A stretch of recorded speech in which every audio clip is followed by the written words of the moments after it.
Hi, welcome to the Quipster Film Review Podcast. My name is Vince Leo. I am the film critic for the website quipster.net. You can find all of my written work there, over 3,800 film reviews to choose anytime. Quipster.net, Quipster.net is where to go. Today I'm going to be looking at a documentary that is currently in limited release in the United States. It's called Eat That Question, Frank Zappa in His Own Words. It's R-rated because of language, some sexual references, and brief nudity, and it runs an hour and 33 minutes. All of the footage that you see in the film concerns, as you would probably guess, Frank Zappa, and it does contain almost exclusively archival footage of Frank Zappa in his many interviews, concert performances, and some news reports about him as well. The director who put it all together is Thorsten Schutt. You know, Frank Zappa is an legendary music iconoclast.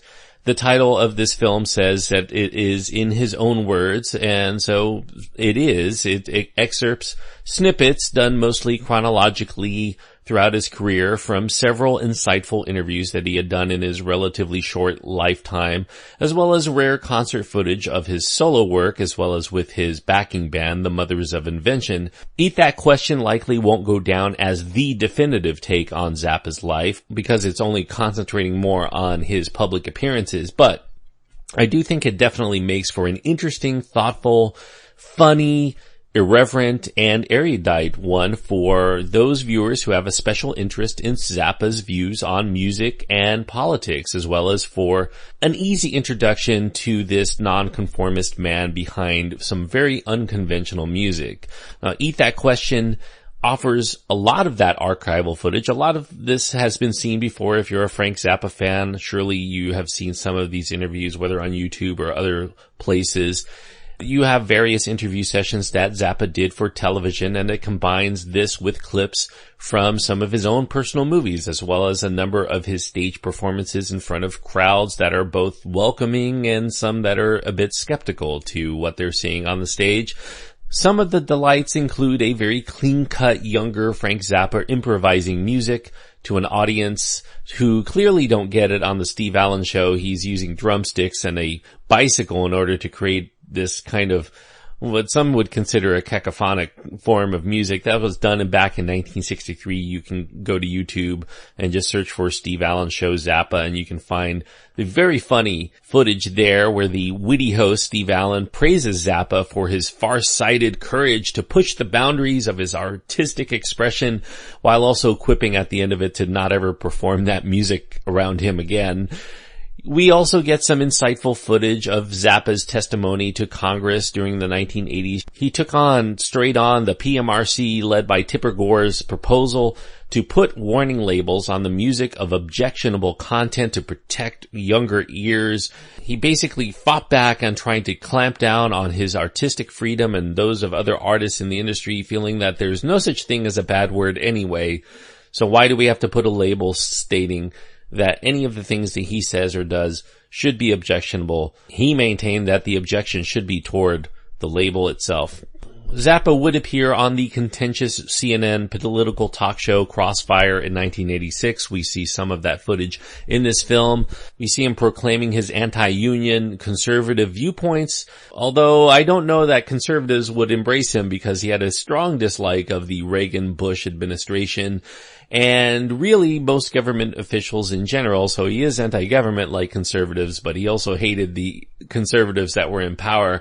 Perhaps most surprising to some who don't know Zappa except in the abstract form, or who didn't really follow his output beyond, say, the 1970s or so, is how well regarded Zappa was as an artist in some very unlikely pockets of the world. He was considered a veritable folk hero in the recently liberated country of the Czech Republic, where his music and his anti-communist sermonizing fell onto very accepting ears. He even met with the president of the Czech Republic shortly before his death in 1993. This contrasts with great irony to Zappa's treatment by those people in countries that regularly tout their political and artistic freedoms and how we are better than so many other countries for that. You know, the United States and Great Britain most definitely, where the musician would perpetually have to haggle to be able to make the music that he actually wanted to make and perform it in venues that looked down upon Zappa's music as being too radical for their tastes. For instance, we see some footage where his proposed concert in playing the musical score to his avant-garde film 200 Motels at the Royal Albert Hall in Britain was cancelled due to the so-called obscene nature of this performance. He even consented to compromise on the content of his lyrics and what was done on stage for this performance, and yet they still canceled it because they said, well, it was the intent that was offensive, even if he was willing to curtail some of the more objectionable words and images. So Zappa's greatest fans will no doubt champion him as a genius who was well ahead of his time. Those who are experiencing his music for the first time, listening to it within the course of this film, will probably think that his melodies, if you want to call them that, are often bad to the point of being unlistenable to more conventional ears. But I do think that the film does very well in showing that Frank Zappa is actually fully aware on how to make good melodic music. But at various stages in his career, he would deliberately subvert the convention on what constitutes so-called good music by trying to create something very complex, complicated, irregular, in some ways discordant. He wants to challenge his listeners to go against the tide of convention and try to create your own path, even if it means that not everybody is going to reach for your album to listen to it. This is definitely for people who want to hear something completely different in and of itself, to challenge the norm.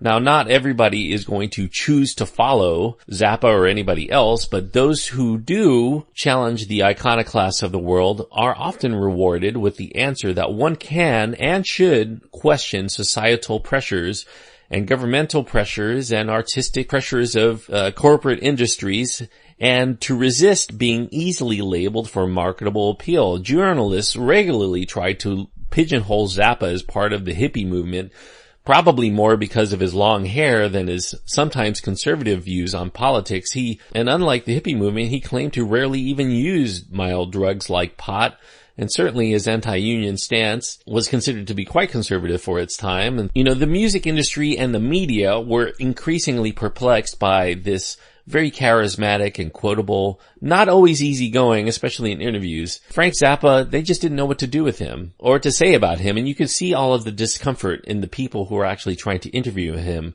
as to how to approach him. In his interviews, he was willing to play ball. Generally, he was very forthcoming, but he wasn't going to compromise his style too much for the interview.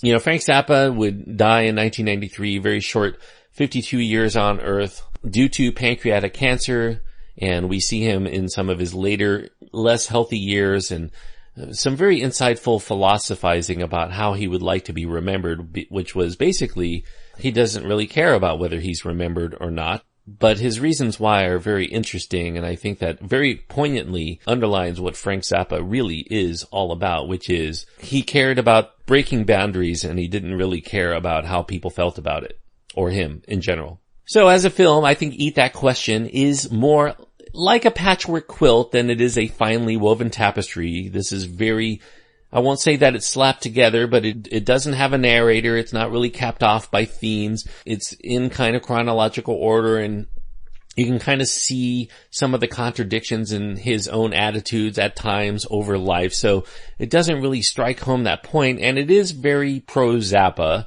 It always makes him look like he is the wise one on the screen, no matter who he's taking on. And it is more like an interesting collection of rarities. When put together, it offers insightful and interesting peaks, but yet I do think that this is a very interesting collection of rare footage.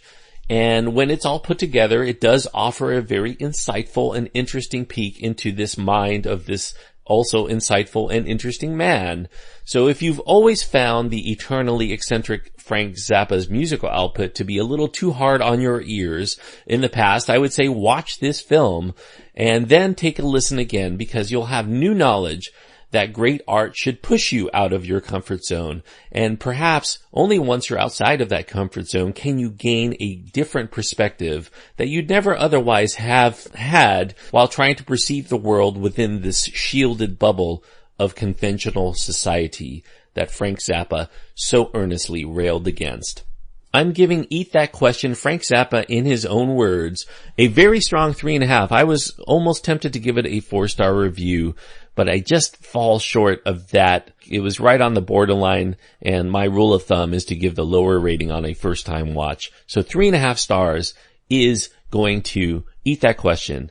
So if you happen to have it playing in your town, if this sounds intriguing to you, I strongly recommend getting out there and seeing it. At the very least, you'll come out of the movie with a new appreciation, not only of Frank Zappa, but also for those musical artists or artists of any type who are continually trying to do something completely different. You may not always get it, but you'll probably come out of this saying, that kind of expression should be promoted within our society instead of shunned, which so often happened to Frank Zappa, unfortunately. I do want to thank you for listening. I do want to say before I go today that if you've been a long-time listener and you want to support the show, the best way that you can do that, I've often said, is to leave a review on iTunes for other people to read. However, there's going to be some changes to the show because some of the means that I have in order to gain access to movies are going to be taken away by the end of this month. And so it's going to be a little bit more challenging for me without the funds necessary to go to the movies to be able to deliver all of the reviews that I have been doing so without your support. And so now I'm asking you, if you are a longtime listener and you want to support this show and to continue getting all of these reviews of not only the big releases, but also smaller films like Eat That Question and films going straight to VOD as well, is to pledge a contribution to this show. And you can go to Patreon, patreon.com/Quipster, and become a patron. I'm asking for, if you enjoy the show, about $1 a month. If you can afford that, if you can afford more, then great. But if you give $1 a month, all the money that I'm getting is going to go into making this show better. And that means going to the movies. That means finding the time in order to write all of these reviews, to be able to continue to fund the hosting for this podcast, etc. So all of that costs a lot of money. Each movie out there is about $10 in my town. I'm doing 3 to 5 reviews a week, so you can add all that up. I mean, even watching a movie on VOD is about $7. So by the end of the month, it's going to be hundreds of dollars that I've spent just to try to provide these reviews to you freely. So I need your help in order to keep up with this, because I can't afford to pay $200 a month to watch all of these movies and review them for you.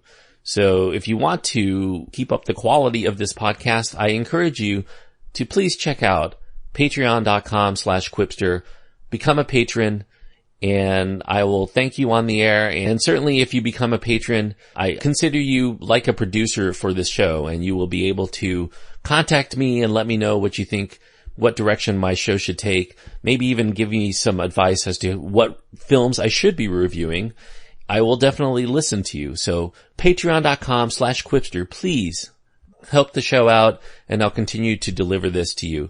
If not, and this is not a threat, I may have to reduce the number of films that I get to review. It might actually go down to just the big releases or just the films that I want to see.